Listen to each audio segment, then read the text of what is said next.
Hi students, இன்னைக்கு exercise 1.5ல 10th problem பார்க்க போறோம். என்ன question கொடுத்திருக்காங்கன்னு பாருங்க.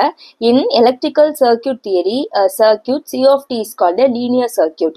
If it satisfies the superposition principle given by C of AT1 plus BT2 is equal to A C of T1 plus B C of T2 அப்படின்னு கொடுத்துருக்காங்க.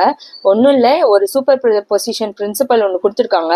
இந்த principal satisfy ஆயிடுச்சு அப்படின்னா நம்ம வந்து இந்த சி ஆஃப் டி வந்து ஒரு லீனியர் சர்க்கியூட் அப்படின்னு நம்மளால சொல்ல முடியும்.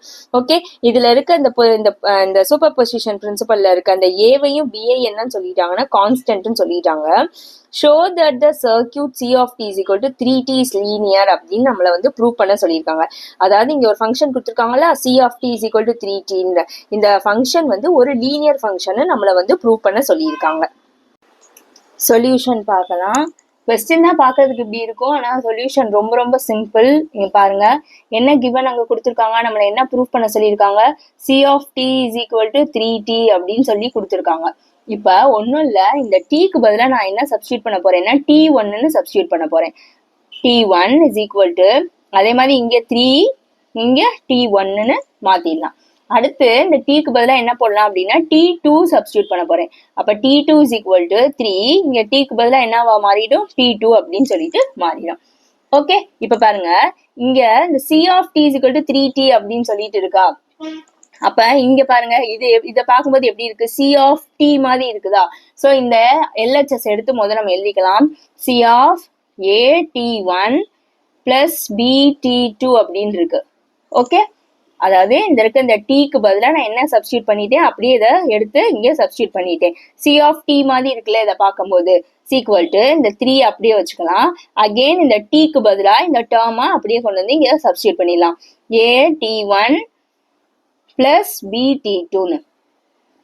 இப்போ இந்த 3யை உள்ள கொடுத்து மல்டிப்ளை பண்ணிடலாம். 3AT1 பிளஸ் அகெயின் இந்த 3யை உள்ள கொடுத்து மல்டிப்ளை பண்ணா 3BT2 அப்படின்னு மாறிடும். இப்ப இந்த ஏவை வெளியில வச்சுட்டு 3t1 சேர்த்து எழுதிக்கலாம். 3t1 பிளஸ் அதே மாதிரி பியை வெளியில வச்சுட்டு இந்த 3t1 இப்படி 3t2 இப்படி சேர்த்து எழுதிக்கலாம். எதுக்கு இப்படி எழுதியிருக்கோம் அப்படின்னா, நம்ம பாருங்களேன், இங்க 3t1 is equal to C of t1 இருக்கா, அதை கொண்டு வந்து நம்ம இங்க சப்ஸ்டியூட் பண்ணிடலாமா, அப்ப ஈஸியா இருக்கும்ல, அதுக்காக தான் ஏவை மட்டும் வச்சுக்கலாம். இந்த CT1க்கு பதிலா இங்க என்ன இருக்குன்னு பாருங்க, C of t1 இருக்கா, அதை கொண்டு வந்து எழுதிக்கலாம். அப்ப C of t1 plus again B அப்படியே வச்சுக்கலாம்.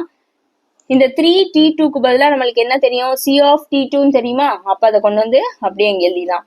C of t2ன்னு எழுதியாச்சு.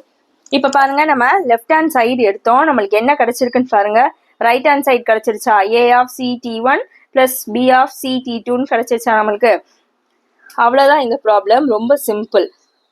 அப்ப நம்மளால என்ன சொல்ல முடியும், இந்த சூப்பர் பொசிஷன் பிரின்சிபல் வந்து சாட்டிஸ்ஃபை ஆயிடுச்சு நம்மளால சொல்ல முடியும். ஸோ அப்ப நம்ம எப்படி எழுதிக்கலாம், therefore superposition principle is satisfied அப்படின்னு சொல்லிட்டு எழுதிருங்க. அப்ப இந்த பிரின்சிபல் சாட்டிஸ்ஃபைடு ஆயிடுச்சுன்னா C of t is equal to 3t அதுவும் என்னவா இருக்கும், அப்ப லீனியர் ஃபங்க்ஷனா தான் இருக்கும். அப்ப hence C of t is equal to 3t is linear அப்படின்னு சொல்லிட்டு எழுதிடலாம். அவ்வளவுதான் இந்த ப்ராப்ளம். தேங்க்யூ.